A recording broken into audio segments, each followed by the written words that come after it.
As we talk about the importance of the National Hispanic Heritage Month, it's important to reflect the following. The U.S. Hispanic population reached 62 million in 2020, up from 50 million in 2010. 23% increase in Hispanic population was faster than the nation growth rate of 7%, but a slower increase than the Asian population of 3.6. However, make no mistake, the population of Hispanic have grown a lot, and it means a lot. And over a period of time, their vote will continue to make a big difference as we move forward. It's very important for all Latinos. Good evening. Welcome to another edition of the International Grapevine. This is your host, Wallingford Lee.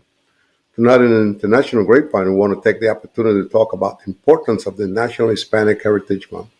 What does that mean? This is a situation where we want to talk about the growth of the Hispanic population, the importance of their vote, and more important, with this growth, what does it mean for them in terms of jobs, in terms of progress, and how important is this Hispanic Heritage Month? We're pleased to have today as our special guest a gentleman that's going to be the first time that has been in our program, talking about an attorney by the name of Thomas Oliva, who happens to be on the board of the Latino Lawyers Association of Queens County. It gives us a great deal of pleasure and, of course, satisfaction to have him on as our personal guest to talk about this. Mr. Oliva, welcome to our program. Glad to be here. Good morning. Good, good. We wanted to have you because we know that you've been involved in the community in Queens, Manhattan, all over the city, to talk a little bit about the Hispanic Heritage Month. How important is that to you or to Latinos in general?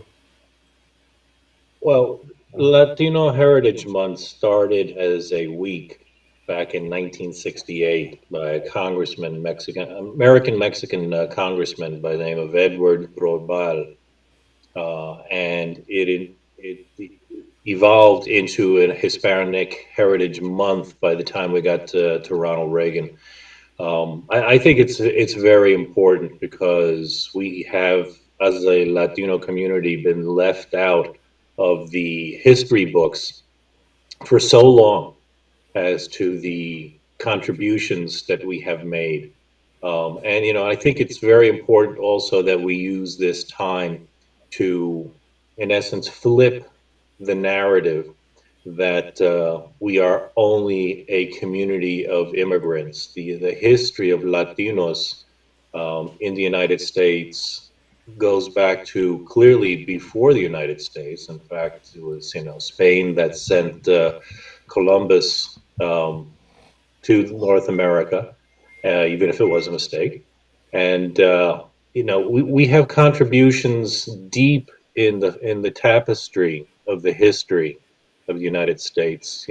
Especially part of the history that gets lost is the American Revolution, where if it weren't for the efforts of the governor of the Louisiana territories, the Spanish governor Galvez, um, he kept the British occupied in the south of the United States, so they couldn't send additional forces and naval forces up to attack George Washington.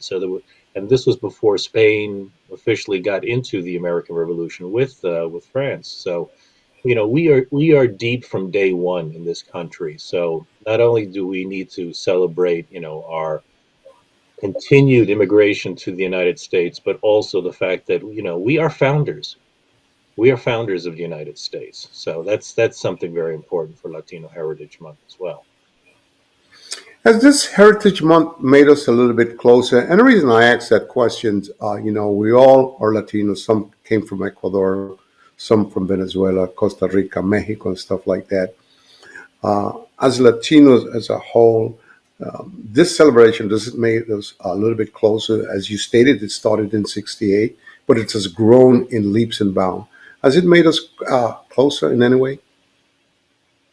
I think it has made us closer in that it highlights to the rest of us, say in New York, uh, the Latino population in Florida, in Texas, in California, And now, as we see the increasing population in North and South Dakota, of all places, so it helps to highlight on the map where we are.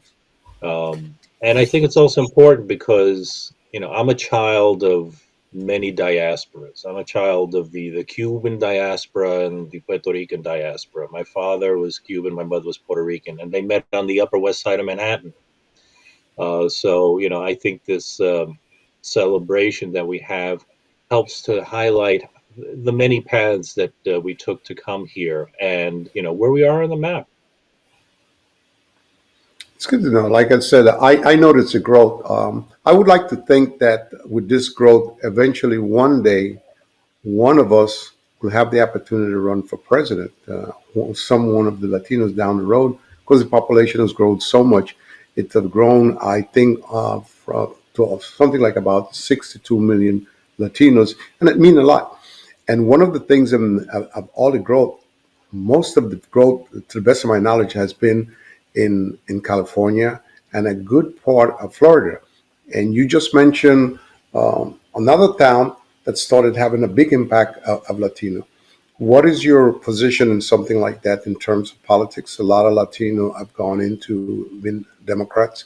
Some of them have gone into being Republican. And having said that, as much as a good portion of them are a Democrat, we expected a lot more from the Democratic Party in terms of working with them and stuff like that. We're not talking about the immigration part yet, but almost about giving them the opportunity to shine and express themselves. Oh, that's a whole bunch of questions at one time. So yeah, the, but that's okay. It's your show. You're allowed to do that. So I think part of the process, expectations, because I am involved in that. I am the president of the Latino Lawyers Association of Queens County, and I've also been on the board of the Puerto Rican Bar Association. Um, and in certain jurisdictions in the United States, the Latino population has grown exponentially, and the problem is that you come up against people who have been in charge for a long time in the Democratic Party. And people don't like to give up control. People don't like to cede power.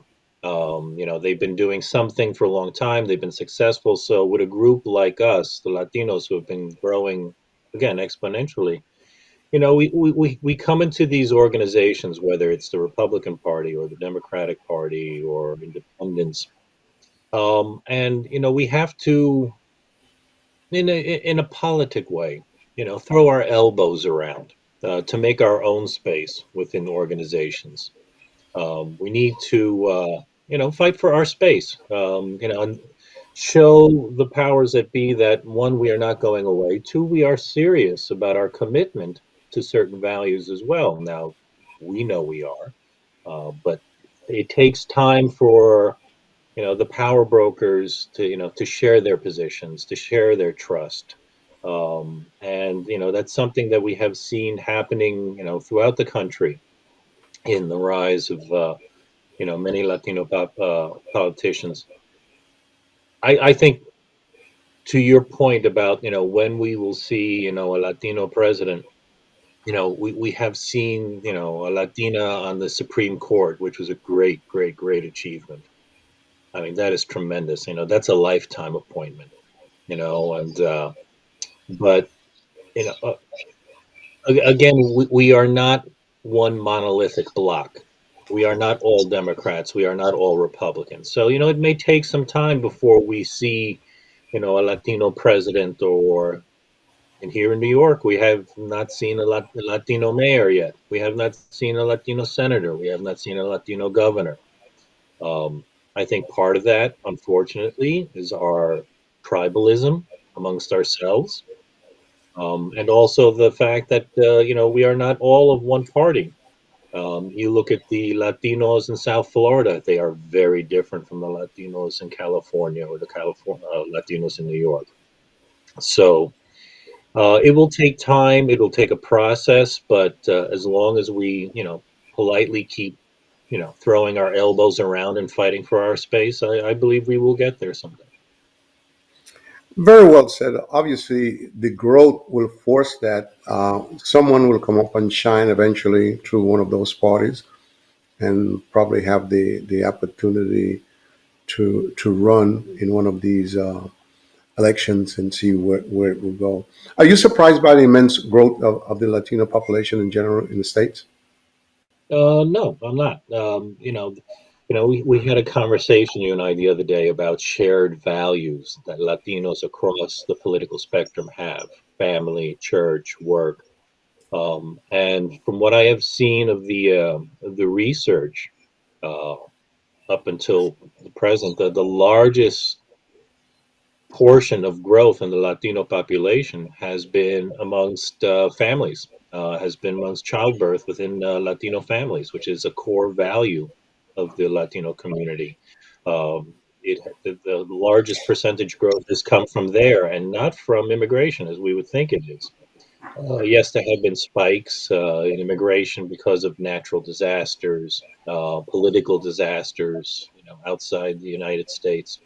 But the largest growth has been amongst family, and that is, I think, a core value that most Latinos share.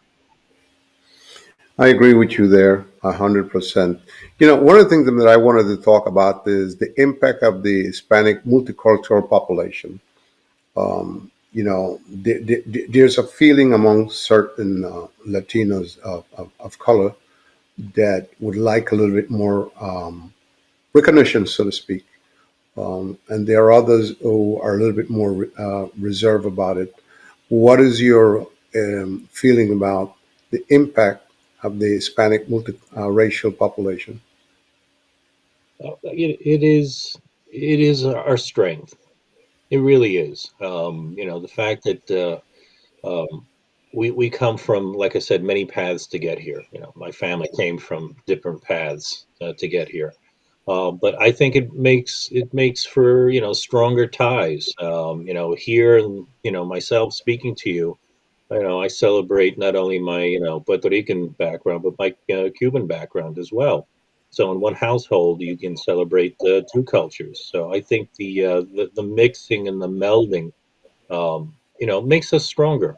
It also helps us to remember, where we came from. Unfortunately, from the generation that I came, a lot of us, a lot of families gave up or tried to downplay their Latino roots or background, out of fear of uh, prejudice, lack of opportunity.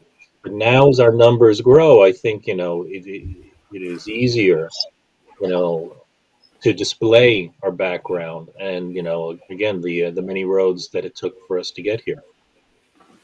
Has this growth been good in general for Latinos or for the nation? Because I remember when the growth started. If we go back to 2008, 2007, you started seeing the growth somewhat. And there are some in the nation that would scare, some were concerned because of various immigration stuff like that. You think the growth has been good for the nation in general of Latinos? Oh, absolutely, absolutely. Like again, one of our core values, work. We are a hardworking community. We roll up our sleeves and we go to work. We'll work two, three jobs. My father worked three jobs to put myself and my brothers through school. So, and they contributed. They pay taxes. He became a citizen. He voted. So no, the growth is a good thing. Yes, it becomes very disquieting to certain non-Latino populations. Sadly, we saw what happened a few years ago in El Paso when Latinos family shopping at this time of year for school supplies, became the target of an angry madman. Um, you know, those incidents, unfortunately, I think are going to happen more frequently, especially in the present climate. And it goes back to what I said earlier about people don't like the idea that they are quote unquote losing power. Rather than looking upon it as sharing power, people think they are being displaced by other people, which is we're not displacing anybody. We're filling voids in the economy that have been left unfilled. A majority of us do jobs no one else wants to do. So that fear factor, unfortunately, has been let loose by people and names I shall not name. Um, but unfortunately, I think we will probably see more of that as time goes on. I agree with you 100%. Part of the problem with scare from other people is that the immigration for the last 10, 15 years has been from the Caribbean, has been from Latinos country. It's not European like it used to be. So, like anything, especially when it comes to the growth, there are those who have a certain amount of fear, and they should not be. This nation is open to everyone. Says, "Give me your poor, give me your needed." And the Latinos, them that are here, if you take the Dominican community, have worked hard, setting up supermarkets and stuff like that, and so on. You have people from Ecuador working in construction. You have a lot of Puerto Ricans who are attorneys and stuff like that. So I think the growth has been good, and there's nothing to be feared about. It's something that we should share together as a nation. I think so. No, I agree. I agree 100%. And let's talk a little bit about the census. As we talk so much about the growth of the Latino community and the nation, what a big picture has the census played in this growth? How effective have their count been or their information given back to us? Well, unfortunately, in this last census count, New York lost a congressional seat by, I think it was only about 80 people. It was just a small number, and we lost the congressional seat. Um, Sadly, I don't think the census numbers are accurate in New York, and I know I'm not the only one who feels this way because of the fear factor, and especially in this last census, there was a very heightened fear factor for members of our community to report that they actually are living and working in New York. Um, the administration kept wanting to put in citizenship questions into the census, which is not the proper place for for such a question to be. The every opportunity to make people fearful of signing up was taken, unfortunately, during that time period. So I think, especially in this last go around, there was a heightened sense of fear for people to acknowledge that they were living and working in the community. Um, you know, the numbers, such as they are, still show significant growth in the Latino community throughout the United States. So that was a good thing. But I can only imagine what the numbers would have been like if people felt that they could openly register and send in their census forms. And part of the problem too is that a lot of members of our community share spaces, share rent, are not official tenants. I know at certain locations, so that helps to bring down the numbers as well. And a fear and a distrust of government, which unfortunately a lot of people bring from their countries when they come here. That you know registering has a whole different meaning, in foreign countries, in certain South American countries than they do in the United States. I agree with you 100%, especially with the census about whether the numbers are accurate. And part of the problem might have been caused by the previous administration trying to document who was a citizen and who was not a citizen. And obviously it put a lot of fear in some of the Latinos whether they should report or not report. As we continue talking here on the International Grapevine about National Hispanic Heritage Month, we'll be right back on International Grapevine talking with our special guest, Mr. Thomas Oliva. We'll be right back.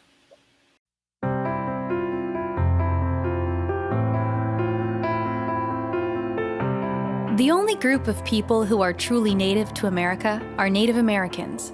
The rest of us can trace our roots to ancestors who immigrated to the United States from other countries. One group of Americans who can do this are Hispanics. Hispanics and Latinos can trace their roots to Spain, Mexico, the Caribbean, and Central and South America. Around 50 million Americans call themselves Hispanic or Latino. Their customs and traditions have become a part of the United States culture. Because of this, Congress passed a law stating that September 15th through October 15th is National Hispanic Heritage Month. During this month, Hispanic activities are celebrated all over the United States. Music, food, dancing, and story readings from Latino and Hispanic history and culture are shared. Hispanic authors, poets, artists, and performers share the arts from their ancestors' countries. Hispanic active military men and women and military veterans, as well as those who have or do serve in politics, are honored. Government organizations like the National Archives and Smithsonian Institute joined together to recognize the many generations of Hispanic Americans who have added great things to our nation and society. National Hispanic Heritage Month starts on September 15th and not September 1st because 5 Central American countries celebrate their independence around that day. Those 5 countries are Costa Rica, El Salvador, Guatemala, Honduras, and Nicaragua. So if you're of Hispanic or Latino heritage, remember to show pride in who you are, especially between September 15th and October 15th.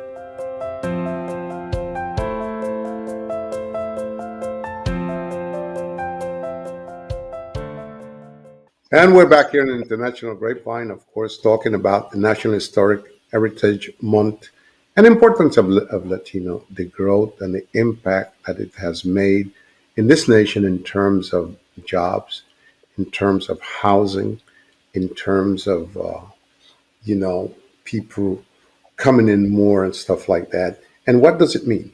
What does it mean for the nation and stuff like that? And we are very, very pleased to have the opportunity to work with an attorney by the name of Thomas Oliva, who has been kind enough to come on an international grapevine and express his point of view on certain things. And we thank him for that. And we also, like the first half an hour, the things that we talked about, the impact of the growth. And, we end up talking a little bit about the concern about the census, about the information, whether some of the numbers are accurate or not, and how does it affect the growth. We also talk a little bit about, you know, the growth in the Hispanic area and certain part of California and Utah, and we'll continue doing that. As we keep talking about the growth, um, one of the tickling points was a little bit touching. How important is the Latino vote to the previous election and the upcoming election? Well, we know that we played a crucial part in the last election. And we know that there were parties, if you will, that saw that we played such a crucial part that they are now engaged in trying to limit our ability to vote. Nothing spells more respect or fear than the fact that there are large movements across the country in various states to limit voting rights. Obviously, they are afraid of the people who came out to vote, and a large number, along with the African American community, was the Latino vote that came out as well. And you see it on both sides. Again, I point to the Latino vote in South Florida, which was strongly Republican. So we are not monolithic, but our numbers are of such a great magnitude that they clearly do affect elections, as you can see from the reaction to the election itself. This impact that has been happening in Texas to kind of crush the minority vote, you think it will be effective down the road, or there are going to be politicians who are serious and responsible and will stand up to these jigsaw behavior trying to hurt the black vote and the Latino vote, or will this continue through other part of the nation, in your opinion? Well, since voting and election laws are governed by every state, on local levels as opposed to one national law, yes, I think we're going to see these brush fires, erupting, from state to state. They'll be more successful, in certain states as opposed to others. Whether or not it will come back to bite the people who have instituted these laws, yeah, I think it will. Probably, unfortunately, the people who have pushed these laws through in certain jurisdictions will probably no longer be in office by the time it comes back to bite the party that pushed it through. Because it'll take time, one, to fight these laws in court, and then also to fight it in the ballot box. People will find, if people are motivated, they will find a way to vote. And if it can be reinforced that certain people have tried to take that away from them, I think that too will engender more passion for people to assert their right to vote when they feel it's being taken away. When unfortunately, when we feel that it's there and we take it for granted, we don't cherish these things as much as when we see people trying to take it away from us. So maybe that will engender more passion for people to say, okay, you're not going to open up the polls, 7 days a week, only 5 days a week. I'll try and get my boss to let me out from work on Monday through Friday to go vote. So Hopefully, someone will stand up, or a few will stand up. When we talk a little bit, I know it's hard to mention. You talk a little bit about the how strong the Republican vote of Latino was in Florida. Are most Latinos? I mean, that's a perfect thing. Are most Latinos Republican or Democrat, or they're just spread all over the place? um, I would only have to hazard a guess. I would say most of them, given by the results in California, recent in Texas. And we're also going to be seeing it in Virginia as well now. There's been significant growth in Virginia and Pennsylvania. Um, I am going to hazard a guess that most of them are from the Democratic Party. They are by a majority in New York, Democratic Party. Uh, but where they ultimately wind up, I think that's anyone's guess. I don't think it's a guarantee that any one party or position um, will uh, will dominate at any given point. As long as those parties give service to the Latino community will be there for them. Let's put it that way. So this is an evolution that's going on right now.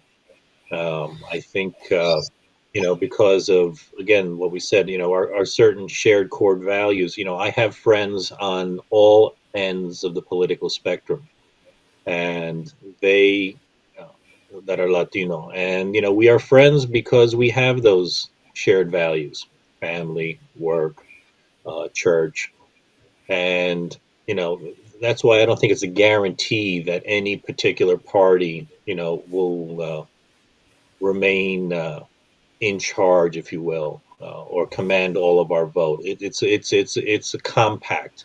It's a covenant. As long as there is a return and an acknowledgement of our presence and our contributions, that party will dominate our vote. I think because of the large growth, most political parties will be forced now to respect the Latino vote because the numbers are very, very large. They cannot be taken for Agreed. granted. The same thing for the black vote cannot be taken for granted. If we all go back, Biden was all the way down, and when he went to North Carolina and South Carolina, the black vote came alive, push him, and here he is now as a president. So I think this type of growth means a lot, and those smart politicians, they're not lost in that. They are very, very much aware of the impact of the Latino vote and how important it is. One of the things that I'm shocked about, and I don't have all information, is the great growth of in North and South Dakota. I am shocked but happy. It is my understanding in doing a little research that the Hispanic vote have grown a lot out there. Are you surprised at all about that? Um, well, Because of the region. if you're in a jurisdiction where you have only two or three Latinos to begin with, and three more show up, then you say you've got a 50% increase in Latino population and voting. But it, I'm not surprised because of the demographics of North and South Dakota. Weather aside, that it's a largely agrarian area. So the immigration population where they can go there, find land, can work. It's a lot easier and a lot less pressure than say trying to find a home and find and work in business, say like in New York or any large urban area. So, I'm not entirely surprised. I think we are surprised when we think of some place that's so far in the north and, can be so cold. But, you know, I, I, we are adaptable. If there's anything about Latinos that, can be seen, we can adapt to anywhere because of, our internal clock, to work hard. So you put us anywhere, we'll do well. Do you think most Latinos today are worried about their place in terms here in America, their status? I know years ago it used to be, but I think with a growth like that, I don't think most Latinos are worried about their place in America. Do you? No, they should not. Uh, we should always be concerned because sort of what we were saying earlier is that, people can take us for granted, political parties that, we should always be concerned about our place. You know, I grew up, in certain, political movements, when I was young, in the 70s, in the 80s. And to this day, occasionally, we come up against the same issues of representation in certain areas. And you want to think, didn't we fight this fight already? Why are we, still trying to find that first Latino governor or, Latino, mayor? Didn't we fight this fight already? So, we have to be ever vigilant because there are people who will take advantage of our, our multiculturalism, try and divide us into our separate tribes, to try and keep down our elected power. So it's something we must be ever vigilant on. Yes, it gets a little tiring sometimes when you think you've already fought this fight, um, for representation, but can't take it for granted. Can't take it for granted. Yes, Always have to be you on our certainly, guard. you certainly can, and you're 100% right. And one of the things and that makes me think about that is Herman Badillo. She was a strong politician many years ago. Yes, I do. Yes. Yeah, yeah. I thought that he would have gone very, very, very far. Hard work in New York, strong lawyer. I had the opportunity to meet him and work with him personally a couple of times at Banco Popular. And in my mind, he would have gone very far, but I just don't know what happened. And that's why I ask these type of questions because the young Latinos watching a program like this, I think they should learn a little bit what happened in the past, where they are now, and how important education is and how to move forward. As we're running out a little bit of time, we have few minutes. I want to ask you an important question. Do you think all of the problems that happen in the border, immigration wise, has hurt the image of Latinos in general? Yeah, of course they have. Well, of course they have, because people who don't know us, and this is the what I would call the Zen circle of our conversation.